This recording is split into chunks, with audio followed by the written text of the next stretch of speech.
ओम वैदिकी अमृत ध्यान साधना प्रभात सत्संग में आप सभी साधक साधिकाओं का, उपासक उपासिकाओं का हार्दिक स्वागत है। आइए पूर्व की भांति आज के ब्रह्म मुहूर्त में, आज की ब्रह्म वेला में भी हम उन महान प्रभु सच्चिदानंद परमेश्वर के अनंत गुणों का गान करते हुए उन्हें जीवन में, जगत में विचार करते हुए संसार में, शरीर में साक्षात देखते और अपने मन इंद्रियों से, आत्मा से अनुभव करते हुए उन महान प्रभु सच्चिदानंद परमेश्वर का गुणगान करें, उनका धन्यवाद करें।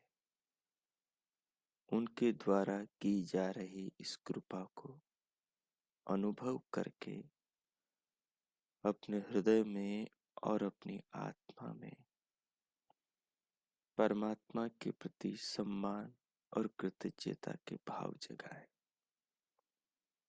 मानव जीवन बड़ा ही दुर्लभ है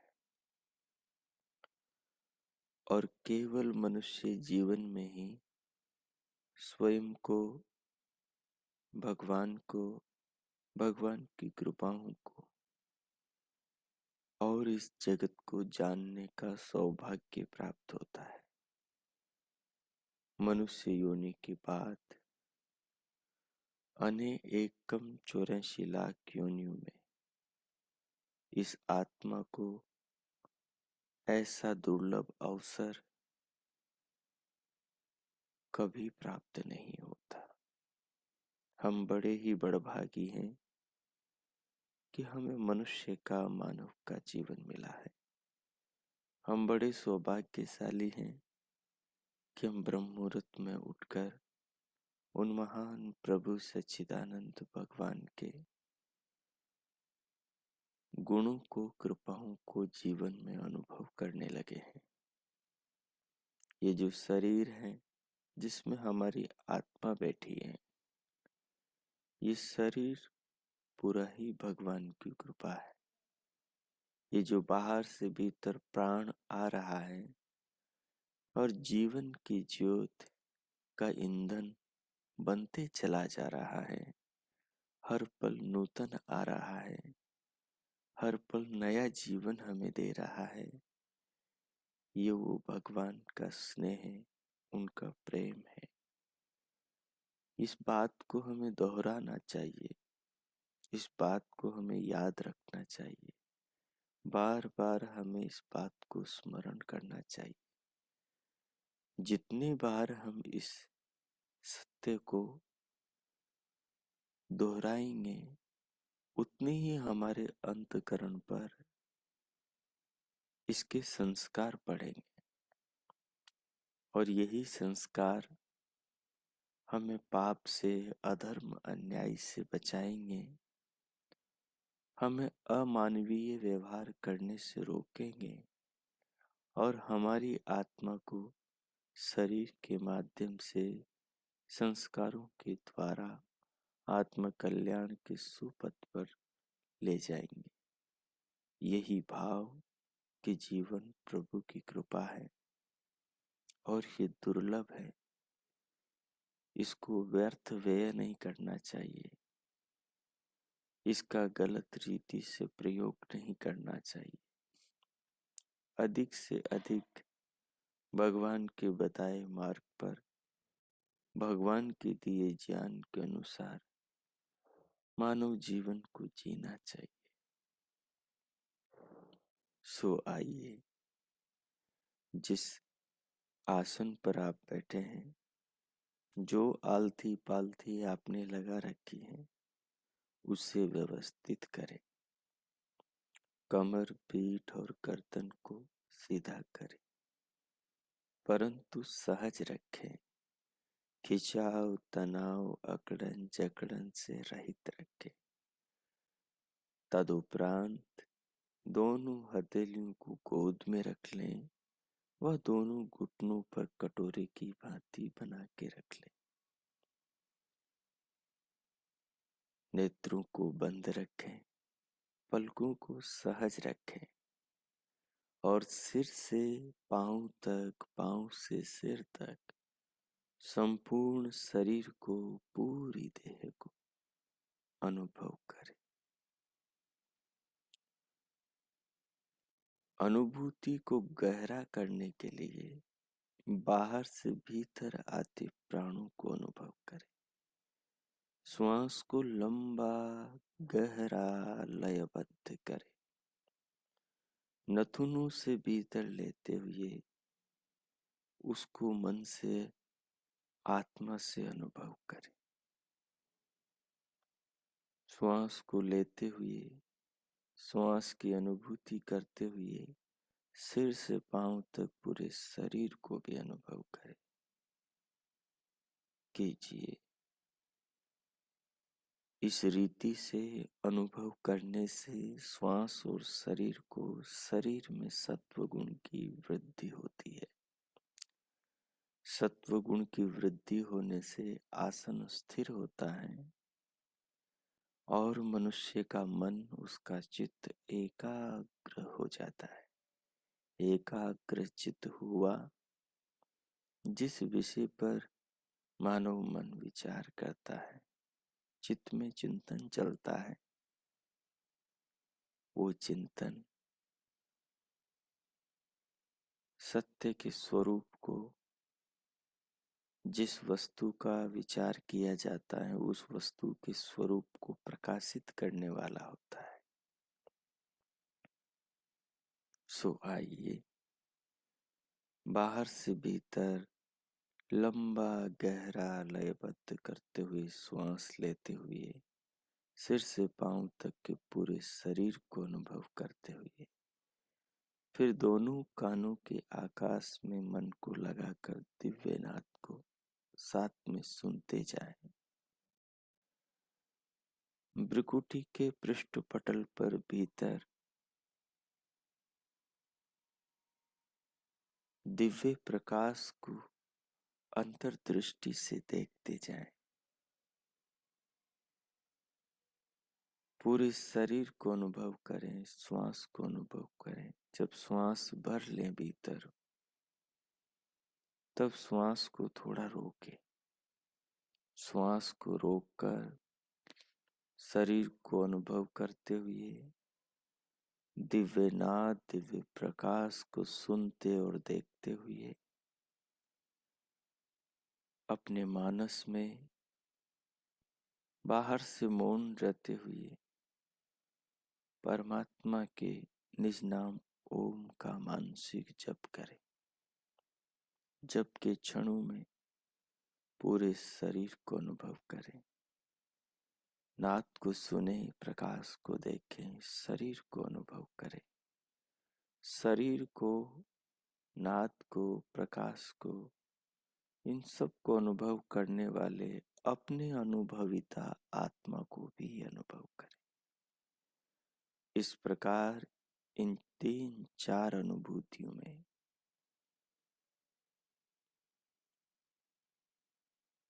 ओमकार के जप के साथ स्वयं को लगाए रखते हुए और इसी ध्यान में चिंतन और प्रयोग के संस्कार अंतःकरण पर डालते हुए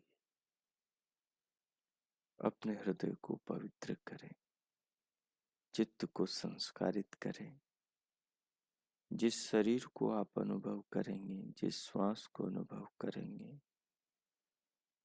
जिस मन को, जिस नाद को और प्रकाश को, ये सब प्रभु की महिमा है जिसका नाम ओम है। इन सब की रक्षा करने वाला, इन सब को धारण करने वाला भगवान है जो सर्वरक्षक है। तो अब आप प्रयोग करेंगे। जब श्वास छोड़ने का मन करें, प्रश्वास, तो धीरे धीरे छोड़ें और फिर से भर लें। इसी रीति से 5-7 मिनट तक ये प्रयोग करेंगे। ओ कीजिए, मैं मौन होता हूँ।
ओ।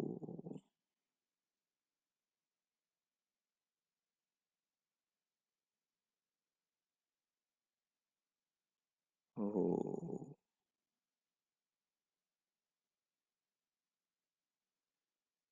इस प्रकार उन महान प्रभु भगवान सच्चिदानंद परमेश्वर के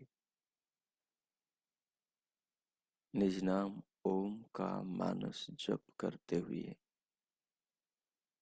और जप में प्रभु को भाव रूप में जीवन का निर्माता, प्राणों का दाता, शरीर में दिव्य नाद, दिव्य प्रकाश, देह के भीतर की सारी रचनाओं का कर्ता, पिंड और ब्रह्मांड में, शरीर और संसार में जो भी कुछ हो रहा है उन सब का निमित्त उन महान प्रभु को जानते हुए, उनका धन्यवाद करते हुए, उनके प्रति कृतज्ञता अर्पण करते हुए, अब इस भाव के साथ पुनः भगवान का धन्यवाद करते हुए भीतर से बाहर आ जाएं। भीतर से बाहर आए, दोनों हथेलियों का चाहे तो परस्पर घर्षण करें, उष्ण हथेलियों से मुखमंडल को स्पर्श करें, फिर उंगलियों के मध्य से पलकें खोलते हुए भीतर से बाहर स्क्रीन पर आ जाए। हो। विगत दिवसों से हमारा श्वेताश्वतर उपनिषद का प्रथम अध्याय के चतुर्थ श्लोक का स्वाध्याय चलता आ रहा है, जिसमें भगवान श्वेताश्वतर मुनि ने ब्रह्मचक्र का वर्णन किया है। ब्रह्मचक्र के अंदर जो अरे हैं, जो नेमी है, जो त्रिवृत्त है, जो षोडशांत है और 50 अरे हैं, इन सारे प्रतीकों को ब्रह्मांड में जो ईश्वरीय व्यवस्था है उनके साथ में जोड़कर और मनुष्य की देह, मनुष्य के मन, उसके जीवन में जो अविद्या आदि दोष हैं उनके साथ में जोड़कर दिखाया है कि मानव का जीवन चक्र, संसार के प्राणियों का जीवन चक्र और इस ब्रह्मांड का काल चक्र, प्रकृति का स्वरूप चक्र कैसे चल रहा है। पूरे जगत को, आत्मा, परमात्मा और प्रकृति को, प्रकृति से बने 24 विकारों को, उन विकारों के द्वारा चलती इस सृष्टि को जानने में, समझने में सहायता प्रदान करने वाला ये ब्रह्म चक्र है। क्रमशः हम नेमी पर विचार करके जो प्रतीक के रूप में यहाँ है और उसका अभिप्राय मूल प्रकृति है। त्रिवृत्त, उनका अभिप्राय सत्व गुण, रजोगुण और तमोगुण है। षोडशांत जो कि ज्ञानेन्द्रियां, कर्म इंद्रियां, मन और बाकी अंतकरण है, प्राण है, जिस पर अलग अलग आचार्यों का अलग अलग चिंतन है। और उसके बाद हम 50 अरों पर विचार कर रहे हैं। उन अरों में भी अभी हम तुष्टि दोष पर विचार करते हैं। तुष्टि दोष विशेष करके सांख्य शास्त्र का चिंतन है कि मनुष्य के अंदर 9 प्रकार की तुष्टियां होती हैं। जो 9 प्रकार की तुष्टियां होती हैं, आदमी इन 9 प्रकार की तुष्टियों संतुष्टियों के कारण जीवन में अपनी बड़ी हानि करता है और सत्य के सुपथ से कुपथ की राह पर चल पड़ता है। सो आइए आज 7वें और 8वें बिंदु पर हम विचार विनिमय करेंगे। 7वीं तुष्टि है एक से एक बढ़कर, एक से एक बढ़ चढ़कर भोग्य पदार्थों और उन पदार्थों से युक्त लोगों को देखकर अपनी असमर्थता और साधन शून्यता के कारण यह सोच लेना कि विषय भोगों का तो कोई अंत ही नहीं है, फिर उनको प्राप्ति से क्या लाभ, उनकी प्राप्ति से क्या लाभ। सामान्य रूप से साधना के क्षेत्र में चलने वाले, जीवन पर विचार करने वाले सामान्य वार्तालाप करते समय इस बात को इसी रीति से कहते हैं कि भाई विषय भोगों का तो कोई अंत नहीं है। जब विषय भोगों का कोई अंत ही नहीं है तो क्या दिन रात इनके पीछे पड़े रहना, इनके अर्जन में ही दिन रात लगे रहना, इन्हीं के लिए अपना सारा समय लगाना। इसलिए इनको छोड़ देना चाहिए। ऐसा प्रायः आदमी, साधारण आदमी तो नहीं, जो साधना में चिंतनशील है वो लोग भी सोचते हैं। साधारण आदमी तो इन्हीं के पीछे भागता है। उसके जीवन की इतिश्री तो इन्हीं के पीछे भाग दौड़ करते करते होती। उसको ये चेतना, ये सुध नहीं आता कि इन सांसारिक पदार्थों से ऊपर, इस देह से, इस चाम से ऊपर भी इस शरीर के भीतर कोई अमृत तत्व है जो मनुष्य जीवन का उद्देश्य, मानव जीवन का लक्ष्य है। ये विचार तो केवल वे ही लोग करते हैं जो आत्म कल्याण के सुपथ पर अपनी आत्मा को लेकर शरीर के द्वारा जीवन में आगे बढ़ना चाहते हैं। सो देखिए, आगे कह रहे हैं कि प्रयत्न करने पर भी यदि सफलता न मिली तब तो शांत होना ही पड़ेगा। मेहनत करने पर भी यदि विषयों को प्राप्त करने में सफलता नहीं मिली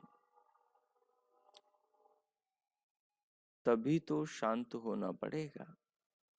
अतः किसी वस्तु, पद या योग्यता की प्राप्ति के लिए प्रयत्न ही क्यों करें।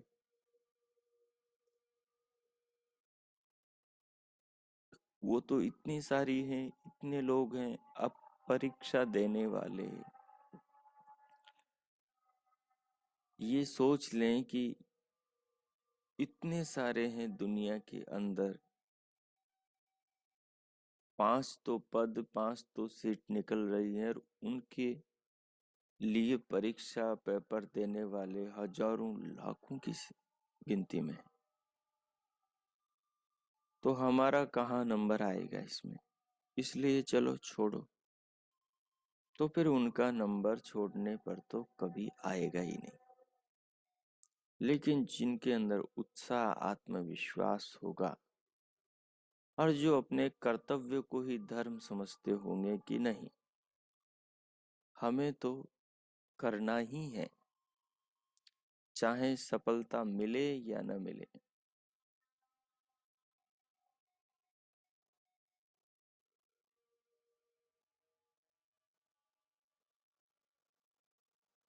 मेरी आवाज सबको आ रही है क्या? आचार्य जी, कट कट के आ रही है। आवाज कट रही है। बाकी लोगों को भी कट कट के आ रही है क्या? जी जी आचार्य जी। अच्छा अच्छा, तो फिर 1 मिनट रुके आप। लेकिन कैसे होगा? तो आप फिर रिकॉर्डिंग सुन लीजिएगा, क्योंकि यहाँ नेटवर्क की थोड़ी सी कमी है। नेटवर्क तो ठीक है लगभग।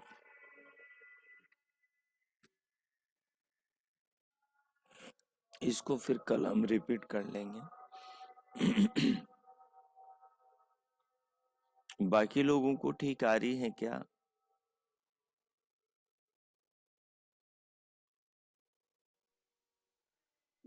कट जाती है बीच बीच में आचार्य जी। हम्म। चलिए, बात समझ में नहीं आ रही? अब ठीक आ रही है आचार्य जी। अब ठीक है। अच्छा अच्छा अच्छा, तो चलिए मैं फोन को थोड़ा ऊपर रख देता हूँ।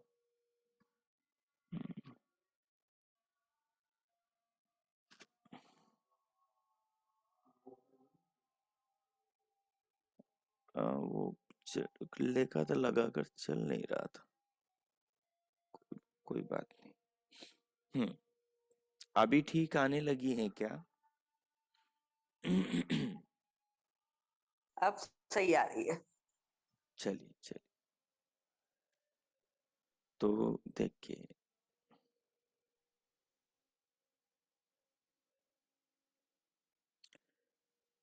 तो पहला जो 7वां बिंदु है, उस बिंदु का सार ये है कि पदार्थों की प्राप्ति के लिए लोगों की जो भीड़ लगी है, उनमें जो साधनशील व्यक्ति हैं, चिंतनशील व्यक्ति हैं, ध्यान साधना में लगा व्यक्ति है,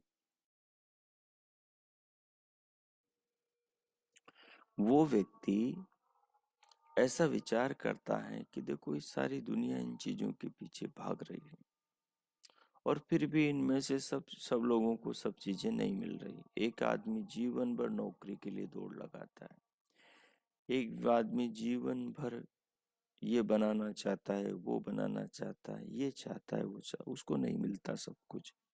तो मैं क्यों फिर फालतू इनके पीछे लगा रहा हूँ, जब इन लोगों को ही मनचाही चीजें नहीं मिल रही है, मैं क्यों इनके पीछे भागूं? तो ये एक तुष्टि दोष है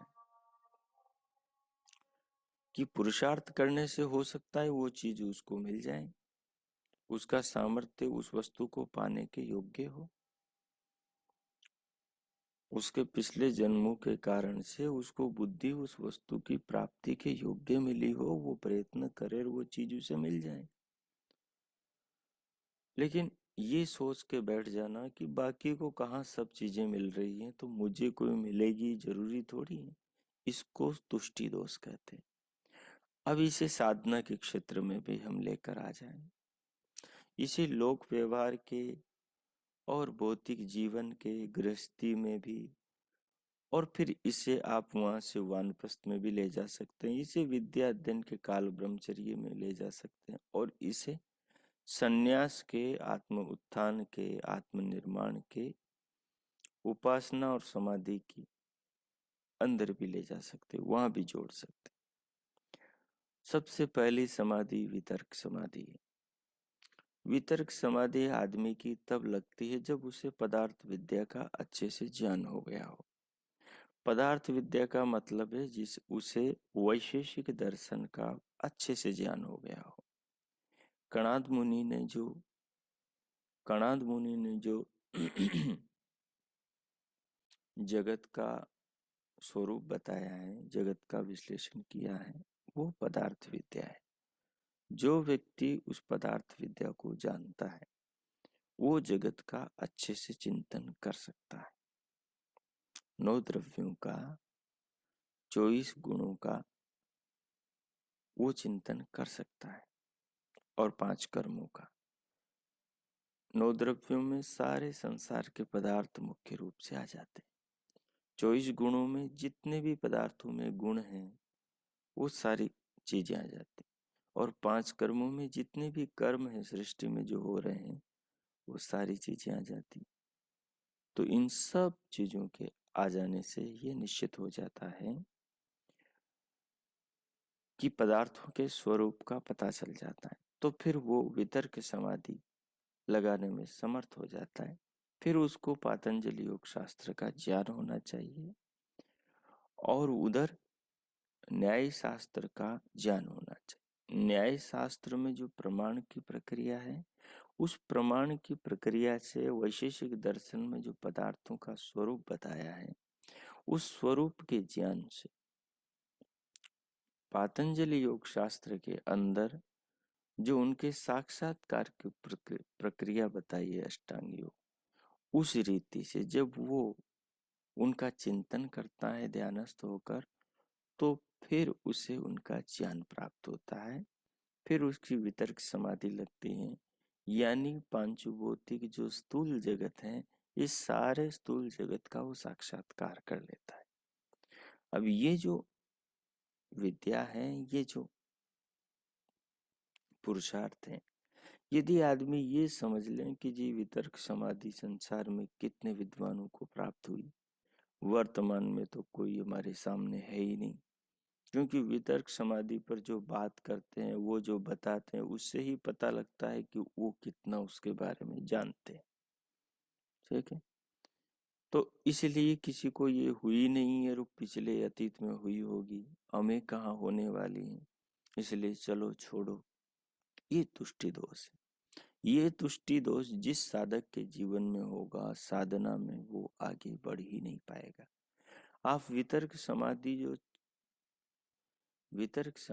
जो संप्रज्ञात समाधि की पहली सीढ़ी है, असंप्रज्ञात की नहीं, वो तो संप्रज्ञात से भी ऊपर है। असंप्रज्ञात समाधि की जो पहली सीढ़ी है वो पहली सीढ़ी के लिए जिस ज्ञान की आवश्यकता है उस पर चढ़ने के लिए वो ज्ञान भी हमें प्राप्त नहीं। न वैशेषिक दर्शन के अंदर जो तत्वों का विश्लेषण किया है उस तत्व विश्लेषण की प्रक्रिया को हमने मेहनत करके जाना है। एक बच्चा डॉक्टर बनता है, इंजीनियर बनता है, अध्यापक लगता है, लेक्चरर लगता है, तो वो कितनी पढ़ाई करता है? वो परीक्षा में तभी उत्तीर्ण होता है जब वो परीक्षा में आए प्रश्नों का सभी का हल करता है। तो प्रकृति के इस स्वरूप को बताने वाला जो शास्त्र है, यदि उस शास्त्र को यदि हमने उतनी जागरूक भाव से, कर्तव्य भाव से, उतनी जिम्मेदार, उतनी रुचि पूर्वक पढ़ा, समझा, याद किया है, तो फिर जब ध्यानस्थ होंगे तब वो चीजें हमें याद आएगी। न्याय शास्त्र के अंदर प्रमाणों से वस्तु को जानने का जो तरीका बताया है वो यदि हमने न्याय शास्त्र को ठीक से पढ़ा है और वो हमारी बुद्धि में, संस्कारों में चला गया है, वो बातें सब सुरक्षित हो गई, तो ध्यान में जब बैठेंगे तब हम उन चीजों पर प्रमाणों के द्वारा परीक्षण कर सकेंगे। पातंजलि योग शास्त्र को आदि से अंत तक हमने अच्छे से समझा, उसकी अंत साक्षियों को, तो फिर हम ध्यान में बैठ करके न्याय दर्शन की प्रक्रिया से वैशेषिक दर्शन में बताए सारे विश्व के पदार्थों के स्वरूप को जान सकेंगे, तब हमारी वितर्क समाधि होगी। अब यदि ये जो 3 शास्त्रों को समझने की समझ है, इनकी जो इन पर जो अधिकार है, यदि वो अधिकार हम नहीं बनाएंगे तो फिर हमें मुक्ति की प्राप्ति नहीं होगी। प्रथम सीढ़ी को भी हम नहीं चढ़ पाएंगे जीवन। जितना हम बड़े हैं आगे, इतने तो संस्कार अपने बनेंगे और ये संस्कार अपने बने रहेंगे। अगर इनके विपरीत हमने यदि मेहनत हार गए, हम परिश्रम छोड़ दिया और निराशा ने जीवन में घेर लिया कि अब तक भगवान के साक्षात्कार नहीं हुए, मुझे अब तक अपनी आत्मा का ही शुद्ध ज्ञान नहीं हुआ, तो पता नहीं ये होगा कि नहीं होगा, ये ऋषियों ने ऐसे ही लिख दिया होगा। ये जो ये जो अपना चिंतन करके, जो विपरीत पथ का चिंतन करके स्वयं को संतुष्ट करना है, ये तुष्टि दोष है। ये तुष्टि दोष जीवन में बहुत महत्वपूर्ण है। ये सांख्य शास्त्र का बड़ा सिद्धांत है। साधना के क्षेत्र में इस दोष के साथ में जीवन में सफल नहीं हो सकता साधक। तो इसलिए यहाँ तो ये, जैसा कि मैं अपने सभी साधकों से कहा करता हूँ कि ये भाव कभी जीवन में आने न दें कि मुक्ति मिलेगी कि न मिलेगी, आत्मा का ज्ञान होगा कि नहीं होगा। अपने कर्तव्य को ध्यान रखें। मनुष्य जीवन का कर्तव्य क्या है? ज्ञान को प्राप्त करना, वस्तुओं का यथार्थ ज्ञान करना। कब तक? जब तक ज्ञान न हो तब तक उनके पीछे चलते रहना, किताबें पढ़ते रहना, उनको रटते समझते जाना। रटते जाएंगे, पढ़ते जाएंगे, संस्कार चित्त पर पढ़ते चले जाएंगे और बढ़ते चले जाएंगे। धीरे धीरे धीरे आगे भविष्य में ये सारी चीजें क्लियर, सारी चीजें स्पष्ट होने लग जाएगी। ज्यों ज्यों ज्ञान के, वस्तुओं के स्वरूप के संस्कार शास्त्रों की रीति से जो जाने, अंदर डाले, जो चित्त में डाले हैं, वो इकट्ठे होंगे, त्यों त्यों चीजें स्पष्ट होने लगी, उससे पहले नहीं होगी। तो इसलिए इस बिंदु पर स्वयं को केंद्रित रखे कि मौत आती है तो भले आ जाए, शरीर से आत्मा अलग होता है तो भले हो जाए, लेकिन अपने को अपना कर्तव्य जो है उसे निभाने में कभी आलस्य प्रमाद नहीं करना। इस प्रकार के भाव नहीं लाना, तुष्टि दोष अपने भीतर आने नहीं देना, तो फिर साधना के क्षेत्र में साधक सफल होगा। ये बात ठीक वैसी है जैसी भौतिक संसार में, जैसे लौकिक जीवन के अंदर अन्य पदार्थों को, वस्तुओं को, पदों को, डिग्रियों को, व्यवसाय को जीवन में प्राप्त करने के लिए या उस कार्य में सफलता या दक्षता पाने के लिए व्यक्ति एडी से चोटी तक का रात दिन जोर लगा देता है, तो वो सफलता प्राप्त करता है। एक बार गिरता है, 2 बार गिरता है, 10 बार असफल होता है, लेकिन 11वीं बार, 20वीं बार, 25वीं बार सफल हो जाता है। बच्चा बचपन में कितनी बार गिरता है, कितनी बार उठता है, लेकिन धीरे धीरे गिरने उठने, सफलता असफलता के दौर को पार करते हुए एक दिन वो अपने पांवों पर खड़ा हो जाता है। फिर दौड़ता है, नाचता है, कूदता है, सबको आकर्षित करता है और जीवन भर अपने दोनों पांवों पर चलता रहता है। जीवन भर अपने दोनों पांवों पर चलता रहता है, बड़े बड़े मुकाम, बड़ी बड़ी मंजिलें, बड़े बड़े लक्ष्यों को प्राप्त करता है। लेकिन वो एक दौर था कि जब उठता था गिर पड़ता था, पांवों पर शरीर उससे संभलता नहीं था। लेकिन आज वो दौर है कि वो दोनों पांवों पर पूरा जीवन जी रहा है, सीढ़ियां चढ़ रहा है, भाग दौड़, उछल कूद, नृत्य, नाना प्रकार के काम कर रहा है। तो इसलिए जीवन को जीवन के अंदर आए उदाहरणों से, समाज में घटने वाली घटनाओं से समझना बड़ी समझदारी की बात है। तो जीवन में ये तुष्टि दोष अपने नहीं आना चाहिए कि और को सफलता नहीं मिली तो मुझे भी नहीं मिलेगी। ना मिले सफलता, हमें सफलता न मिले उसकी चिंता नहीं करना कि सफलता आज चाहिए। जिस दिन अपने संस्कारों का वो लेवल हो जाएगा जिससे सफलता मिलती है, उस दिन हमें सफलता मिल जाएगी। जिस दिन हम सीढ़ियों को चढ़ते चढ़ते छत पे पहुंच जाएंगे, उस दिन हमें छत के ऊपर से अपनी छत के नीचे की दुनिया सारी दिखाई दे जाएगी। लेकिन जब तक हम अपनी छत पे नहीं पहुंचेंगे, सीढ़ियों पर ही पहुंचेंगे, तो सीढ़ियों से नीचे की ही दुनिया दिखाई देगी, उसके ऊपर की छत वाली दुनिया नहीं दिखाई देगी। इसलिए इस तुष्टि दोष को इस रीति से आप समझें, सामाजिक क्षेत्र में भी और आत्म उन्नति के क्षेत्र में भी। आप 8वें बिंदु को देखें।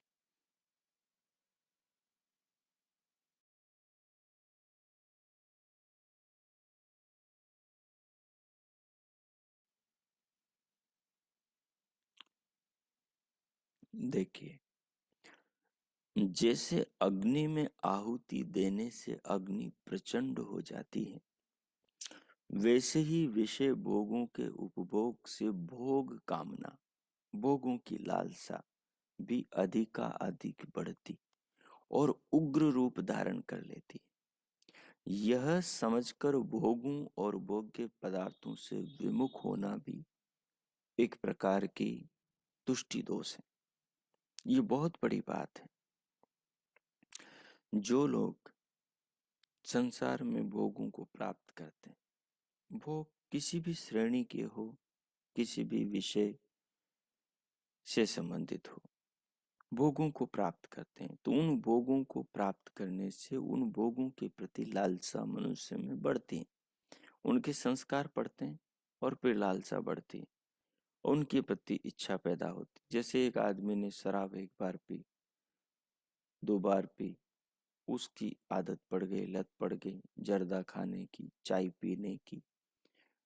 वैसे ही झूठ बोलने की आदत पड़ गई, निंदा चुगली की आदत पड़ गई है, बेईमानी करने की आदत पड़ गई है, ठीक है, गलत चिंतन करने की आदत पड़ गई है, विषय भोगों में रमण करने की आदत पड़ गई है। तो ऐसी जो कुपथगामी विचार या कुपथगामी आदतें जो उसकी पड़ गई हैं, अब वो क्या सोचता है? वो ये सोचता है कि जब ये जो भोगों की कामना है, ये जो इस प्रकार का चिंतन है, ये जो विषयों के पीछे की दौड़ है, या जो असत्य आचरण है, ठीक है, ये तो बढ़ती जाएगी, इसका तो कोई अंत है नहीं,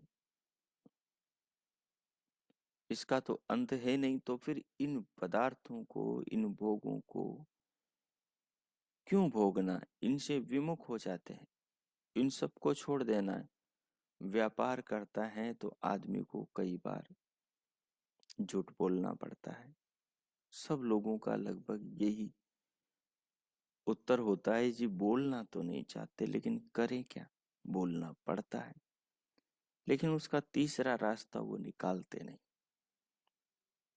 तीसरा रास्ता वो निकालते नहीं, इसलिए उनको झूठ बोलना पड़ता है। व्यापार बिना झूठ बोले होता है, और बिना झूठ बोले जो व्यापार होता है वो विश्वसनीय व्यापार होता है, और वो व्यापार उस व्यक्ति को बहुत ऊंचे स्तर तक ले जाता है, क्योंकि उससे उसके ग्राहक के अंदर विश्वास बनता है। उसका ग्राहक उस मालिक पर, उस व्यवसाय करने वाले व्यक्ति पर विश्वास रखता है कि ये व्यक्ति भली चीज महंगी देगा लेकिन गलत नहीं देगा, और वो ग्राहक जीवन भर के लिए उसका पक्का हो जाता है।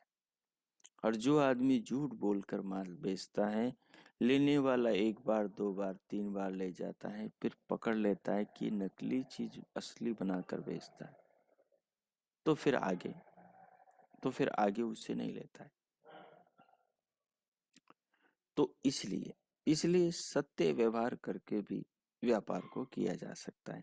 अब इसे हम साधना की दृष्टि पे ले जाते हैं, ध्यान की दृष्टि पर, आत्म कल्याण की दृष्टि पर ले जाते हैं। प्रायः जो साधना करने वाले लोग हैं, जिनका यौवन है, जिनकी वृद्ध अवस्था, जिन्होंने सारे भोग संसार के भोग चुके हैं, जिनके संतानें हैं, बच्चे हैं, मकान भवन हैं, जिन्होंने खूब दुनिया की सैर करी है, सब प्रकार के वस्त्र आभूषण, खाने पीने की चीजें, तमाम प्रकार की यात्राएं और जीवन में बहुत सुख लिए हैं, उन लोगों की बात नहीं कर रहा। उन लोगों में भी ये प्रवृत्ति होती है। लेकिन जो युवा है, जिन्होंने अभी ब्रह्मचर्य से गृहस्थ में कदम रखा है या रखा ही नहीं है, उन्होंने इन चीजों के बारे में सब संसार में सुना है और अपने जीवन में भी देखा है। क्योंकि हम सब के अंदर जो संस्कार है वो इस जन्म के नहीं है, इस जन्म के कुछ हैं लेकिन पिछले जन्म जन्मांतरों के भी जमा है। तो हम सब के समझ में आती है कि ये जो भोग है, इन भोगों को 1 बार भोगो तब भी वही बात है, 10 बार भोगो तब भी वही बात है, इनके संस्कार पड़ते हैं, इनके प्रति लालसाएं और बढ़ती हैं। जिस प्रकार से महर्षि मनु ने भी कहा है कि जैसे वेदी में घी डालने से आग बढ़ती है, घटती नहीं है, वैसे ही विषयों को भोगने से उनके प्रति जो कामना है वो बढ़ती चली जाती है। इसलिए विषयों को भोगना छोड़ देना चाहिए, विषयों के विमुख हो जाना चाहिए। ये बात वहां कही। ये इसी बात को यहाँ पर श्वेताश्वर मुनि तुष्टि दोष कहता है। वो एक दृष्टि से ठीक है, लेकिन इस दृष्टि से वो बात गलत है।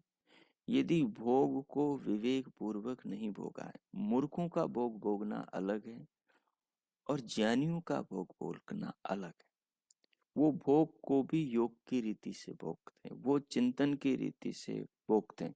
जब भोग को, कोई भी भोग हो, वस्तु का हो, किसी भी चीज का हो, जब विवेक पूर्वक व्यक्ति भोगता है तो उसके भोग का जो संस्कार पड़ता है उसके चित्त पर, तो वो संस्कार जितनी देर टिकता है तब तक उसके अंदर ये समझ होती है कि इस भोग का परिणाम मुझे ये मिला और फिर इस भोग को भोगूंगा, उसका परिणाम यही होगा।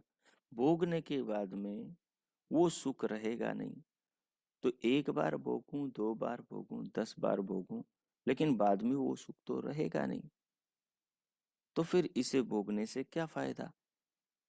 इस ऊंची स्थिति तक आकर फिर भोग का त्याग करें, ठीक है, तो फिर उसके अंदर भोग के प्रति कामना नहीं रहेगी, कामना नहीं रहेगी। लेकिन बिना विवेक के भोग भोगा और कामना जाएगी, और फिर भोग के बाद में तृप्ति हुई और उसके बाद में फिर आगे फिर भोग की कामना जाएगी।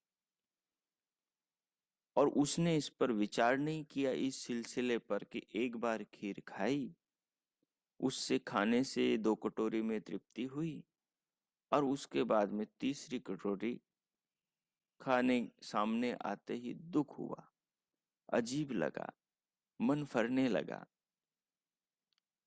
और देखने का भी मन नहीं हुआ तीसरी कटोरी। लेकिन 2 दिन बाद में फिर से सामने खीर आई, उसे देखते ही जीभ में पानी आया, खाने का मन किया, लेकिन 2 कटोरी खाई, तीसरी कटोरी खाई नहीं की।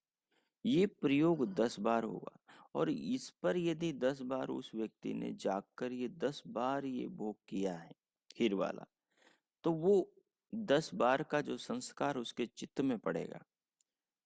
यदि वो चीजों को जागकर भोगता है, जीवन को जागकर भोगता है, तो जो 10-11 बार का उसके ऊपर संस्कार पड़ा, वो संस्कार 12वीं बार उस वस्तु को भोगने की और उसे नहीं जाने देगा। इसको विवेक पूर्वक भोग करना कहते हैं। योगी लोग, ऋषि लोग, उन्होंने भी सारे भोग भोगे। अगर वो भोग नहीं भोगते तो आयुर्वेद के अंदर इन चीजों के खाने पीने का कथन क्यों करते। संसार में जिन भोगों को हम गलत बताते हैं, उन भोगों को ऋषियों ने भी तो भोगा है। उनके भी बच्चे थे, उनके भी 2-2, 4-4, 10-10 बच्चे थे, तो वो कहाँ से, वो अपने आप तो आए नहीं।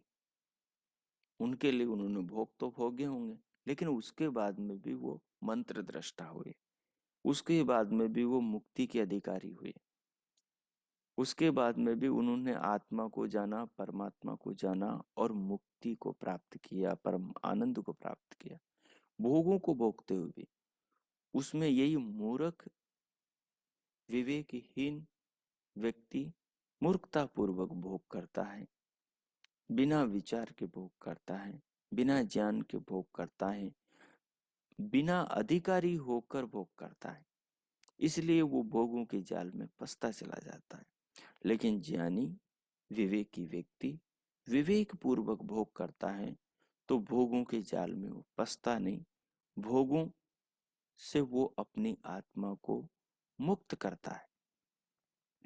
तो यहाँ इसी बात को कह रहे हैं कि ये समझकर कि भोगों से तो फिर वासनाएं पैदा होगी, फिर लालसाएं पैदा होगी, फिर इच्छाएं बढ़ती जाएगी। जैसे घी डालने से अग्नि प्रचंड होती है, वैसे तो क्या भोगों को करना, इन सब को, गृहस्थ को छोड़ देना, माँ बाप को छोड़ देना, दुनिया के झंझटबाजी को छोड़ देना और जंगल में जाकर गुफा में बैठ जाना, कटोरा लेकर दूसरों से भिक्षा मांग लेना झोली करके, और एक जगह जंगल में जाकर अपना जीवन निर्वाह करना।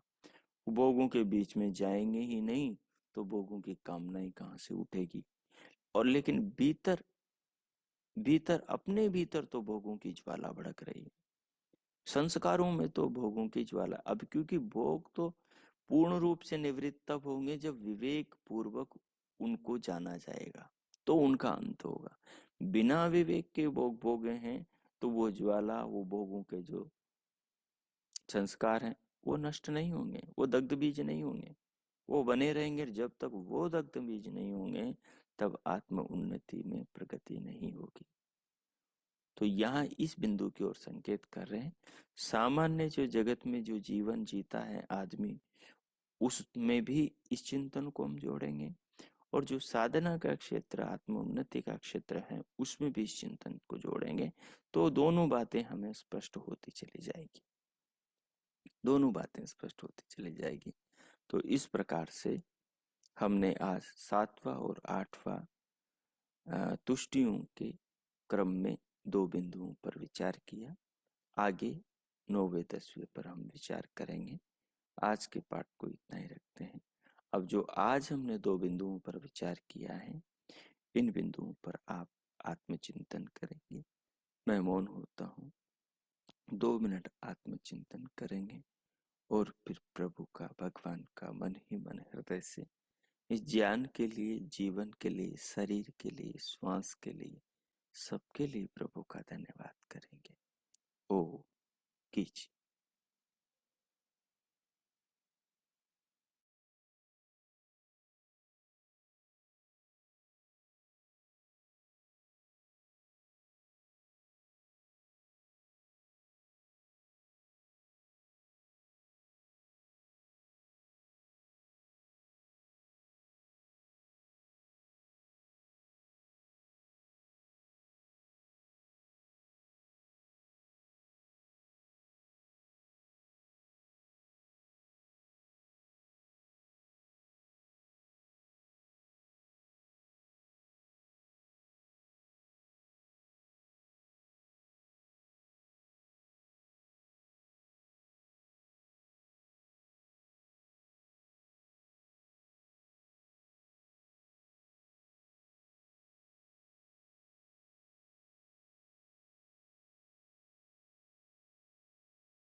ओ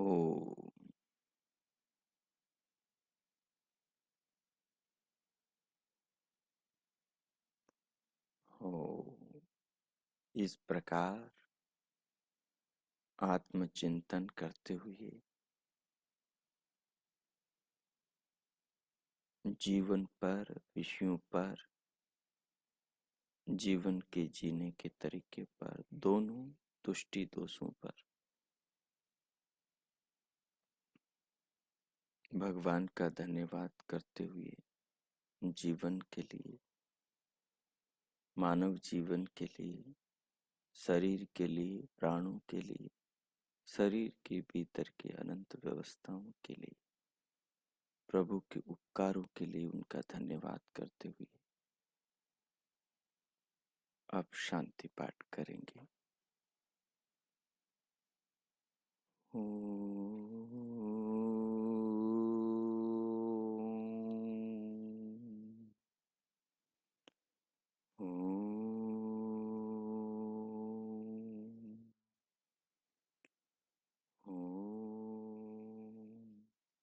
शांति शांति शांति।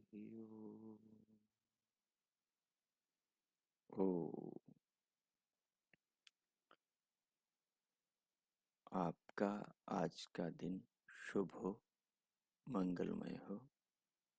सभी के लिए भगवान से बहुत बहुत मंगल कामनाएं, बहुत बहुत शुभकामनाएं। प्रभु की कृपा से हम ऋषियों का ज्ञान अपने जीवन में भी आधान करें, तदनुसार जीवन को जिए, इन सिद्धांतों को जीवन में चरितार्थ करें, वेदानुसार जीवन को जिए और भगवान के बताए सुपथ पर स्वयं को चलाकर जीवन को धन्य करें। इस ज्ञान के द्वारा हम स्वयं को सुखी करें, परिवार, समाज, देश, राष्ट्र को, विश्व को सुखी बनावे, सबके लिए कल्याणकारी हो और जीवन का जो लक्ष्य है, आत्मा का जो उद्देश्य है, उसे पूरा करें, स्वयं को जाने और परमानंद को प्राप्त करने की दिशा में आगे बढ़ते रहे। बहुत बहुत सबके लिए शुभकामनाएं। परमात्मा हम सबका मंगल करे। इति ओम।